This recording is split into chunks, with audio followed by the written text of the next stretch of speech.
start with Michael Jordan.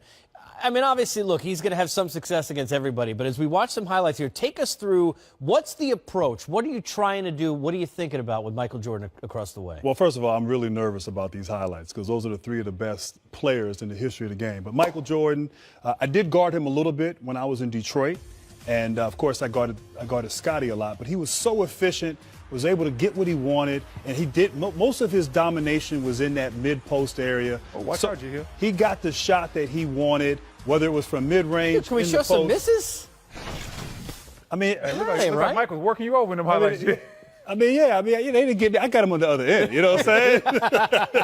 But Michael was so great, and what I loved about Michael, he just was efficient. He got the shot he wanted. Whatever you threw at him, he had a counter. He really didn't have a weakness in the mid-post and in the mid-range. Take us through Kobe. What was the thing? Now, even if you want to pose to Jordan, what made him so challenging? What was special about facing Kobe? So Michael was more patient and willing to get his within the offense. I felt like Kobe, he was just aggressive every time down the court. He is looking to score. The thing with Kobe, though, it was a chess match because he really didn't have a weakness. And you also had to have selective memory because he was going to take and make tough shots on you. But you had to really step up for the challenge, compete every time. And Kobe, you know what? You played him one-on-one. He was the ultimate challenge. The hardest guy I've ever guarded, Kobe Bryant, without a doubt. All right, let's talk about LeBron. I'm sure not easy to guard, going to get his, but poses a different challenge. There is, though, a book, if you will, on what you're supposed to try and do defensively. Take us through that. LeBron James, keep him out of the paint.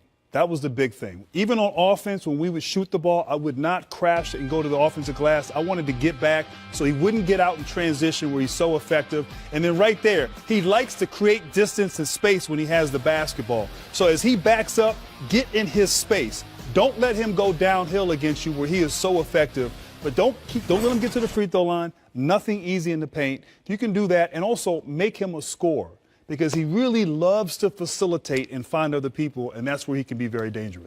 Take me through this, guys, and if you can, and Brendan, get where you would be kind of trying to help out, because one thing we talked about when we were meeting earlier today was the idea of if he goes left, he's going to pull up, right? If he goes right, he's trying to blow by. How do you handle that defensively? Take me through that. In terms of showing the fence stance-wise, are you playing it a certain way towards the middle? If I'm going right here and you know that I'm trying to get by you, what are you trying to do? Okay, well, first of all, I might give the ball to please Brendan. Let Brendan be. Brendan's LeBron. I'm LeBron right now, man. So first of all, LeBron, to me, as a big guy, did not like to post up back in the day as much. He's gotten better in the post, but years ago, preferred to be out on the perimeter, had the ball, point forward.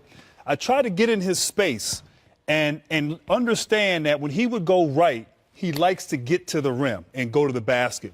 When he would go left, he would prefer to pick up. You don't see him really go left a lot and get all the way to the rim. So you can make a decision.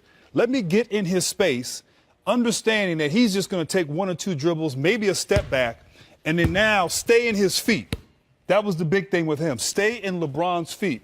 A lot of people with LeBron, they want to get off. And as a guy who's a good player, now he's coming downhill. Uh-oh, now he's got me. He's coming at me being the aggressor. I tried to be the aggressor. I tried to be the aggressor with him and force him to his left, knowing that he's going to shoot. So if he did a step back, I'm in his space. That was the game plan. Now, of course, throughout the course of the game, he's a great player. He has the ball in his hands a lot. He's able to get to his right. But when he would try to go right, I would just try to get back and contest without fouling, but also keep him off the free throw line. That was the main thing. You know, he's not a high shooting free throw percentage, but he's very good at getting there, and he can be effective when he gets to the line a lot.